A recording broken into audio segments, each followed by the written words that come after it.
Buongiorno, buongiorno! Welcome dito sa Forestami ng Emporio Armani. So ayan, after kong pumila doon sa Loro Piana noong Saturday, ayan, lahat may bit-bit na ng paper bag. Ito naman ang sinunod kong pinilahan. Akala ko ako na yung pinakamaaga dahil 3 p.m. pa lang mag-start ang Armani, natapos ako ng 1 p.m. Pero may mas maaga pa pala sa akin.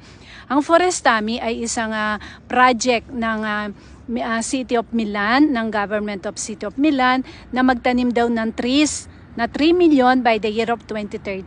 Ayan, kahit piyobe, hindi umalis yung mga tao dahil naghintay sila.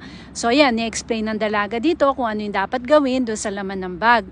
So itong program na ito ay sinusuportahan ng Armani na yung nagkaroon kasi ng research yung Polytechnic University na by the year of 2030 ay magiging green city ang Milan sa buong Italia basta magtanim lang ng 3 million trees.